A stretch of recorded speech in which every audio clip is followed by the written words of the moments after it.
Okay guys, I'm here with my undefeated amateur, Mitch, the American Wheeler. In this video, we're gonna be talking about how Khamzat absolutely mauled DDP to win the middleweight title. Now, some mistakes DDP was making. Khamzat was getting into his shots so deep, and DDP was trying to fall for the guillotine a little bit too early.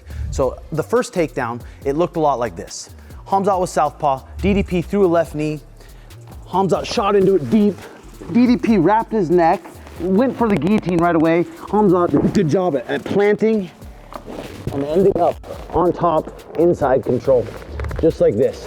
Within the first 10 seconds was on top of him, inside control. So Khamzat did a great job at getting this crucifix on top.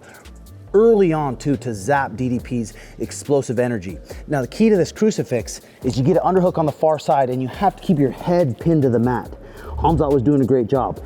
If my head is up, then that's gonna give the bottom partner a chance to rotate their hand in, start making some space. Khamzat kept the underhook, kept his head really low to the mat, and kept grabbing the bicep and sliding his shin over the top to a full crucifix just like this, a full crucifix. DDP was doing a great job at turning his face, so Khamzat could not generate enough power. It's really hard to generate a lot of power within about 6 inches. He was still being able to beat him up a little bit, but it forced DDP to kept bucking and moving the whole first round, where Khamzat's just on top resting, keeping him pinned. So that zapped a lot of DDP's energy. So again, one more time, the first takedown from the beginning. DDP made the mistake at grabbing the guillotine and trying to fall right away. The great Marcelo Garcia, one of the best guillotines on earth, he always tells you, when you grab a guillotine, use it to sprawl. Squeeze their neck, use it to sprawl before you go over top for the guillotine. Again, this is what the first takedown looked like. Khamzat came out, he threw the knee, he got deep in on the hips, DDP grabbed his neck, boom, landed on top, DDP let go. Khamzat's just riding him now on top, side control, putting his head to the mat, grabbing the wrist and sliding his shin over the top of the bicep just like this. Now he's in a crucifix. DDP is carrying Khamzat's whole weight. So the first 5 minutes was DDP trying to explode from bottom, moving around, and Khamzat just had him pinned here. Had him pinned, punching him. This happened later on in the match also. Khamzat started to push off his face, looking for elbows, but this really zapped the energy of DDP. So if you want to get good at the crucifix, a good thing you can do at home is go on top of your partner, side control, get a underhook, and make sure your head goes to the mat. Head goes to the mat. My other hand is going to go to wrist control, and I'm going to slide my shin over top. Daniel Cormier was talking about if Khamzat went to this crucifix, he'd have more space to punch him compared to the crucifix all the way over the top. But your head pinned, now you have him in a crucifix and I can damage him. It's hard to really hurt them and really damage them from this position because you're so close. My head's pinned, my knee's pinned, and here I can start issuing juicers. I can push off his face, slide him off an elbow. But again, you saw it with Khamzat. He wasn't so worried about really damaging him. He was more worried about keeping him pinned and making DDP work the whole time. Khamzat is an absolute machine. He's been grappling his entire life, and I think he's one of the scariest middleweights there's ever been. So here's where DDP, in my opinion, could have done a better job at wrestling. When Khamzat shoots in, instead of just grabbing the neck and trying to get the high elbow, Khamzat is such a good grappler. He's seen so many guillotines in his day. He's gonna be passing right away. So where DDP could have done a better job, in my opinion, easier said than done against a guy who's been wrestling his entire life. As soon as he shot in and he had the neck, he could squeeze the neck tight. Go ahead, grab a double leg and use it to sprawl. Squeeze the neck, use it to sprawl, get him to the mat first, and then throw the leg over the top.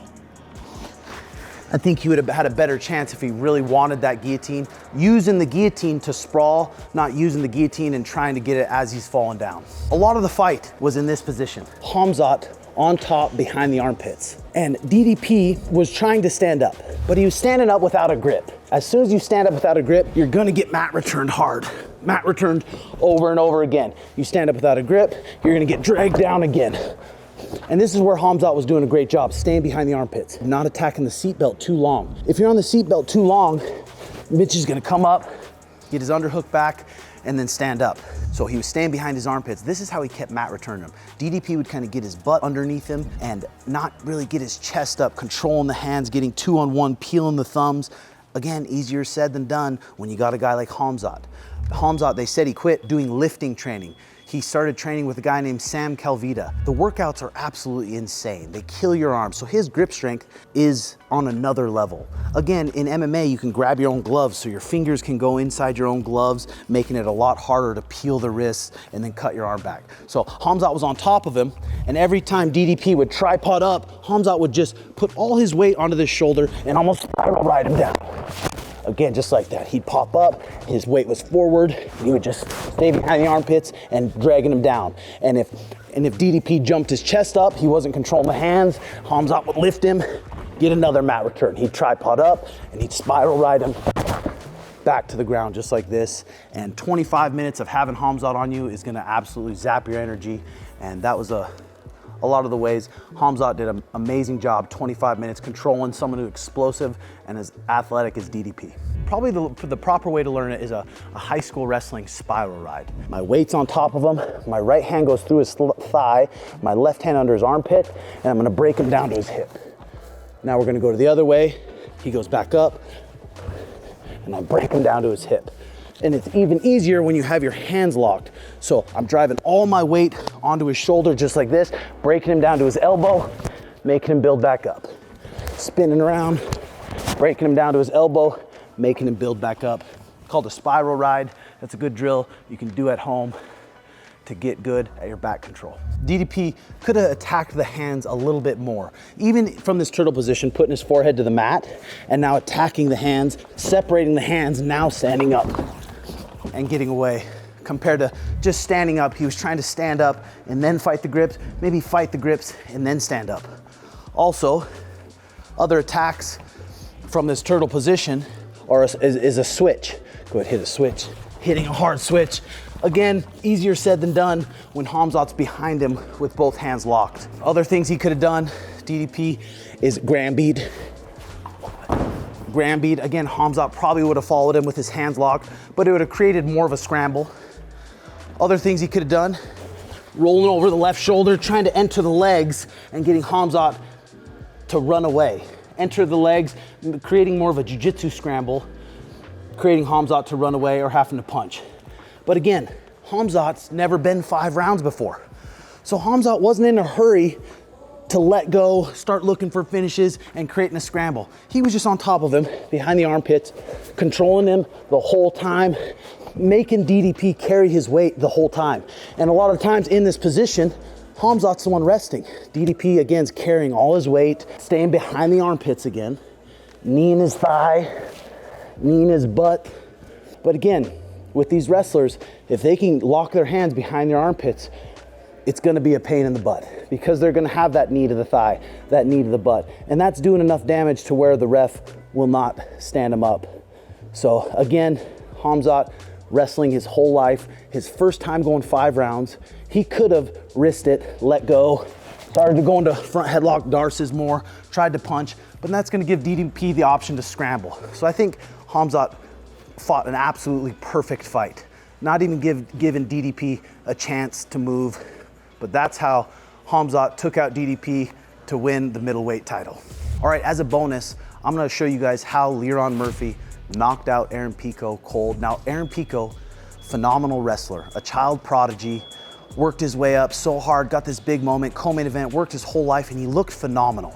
He looked phenomenal in this fight. He was pressuring Lerone Murphy, giving him lots of problems, coming in with a tight guard. A few times Lerone Murphy walked southpaw and missed a couple left knees. He saw Pico's head every time he hit the fence floating this way. And later on in the match, when Pico was really floating this way, he took a side step with his right leg. Lerone Murphy pivoted his left foot, spun around on that left foot, and went straight to an elbow, and it ended up landing right on the top of his head, and it knocked him out cold. And I pray he comes back and recovers from that. That was an absolute brutal elbow. So if you're at home and you want to practice a spinning elbow, it's your left foot. And remember, when you hide the spinning elbow or you hide a spinning back fist, you want to set up your feet with your hand or your jab, so you're not just stepping.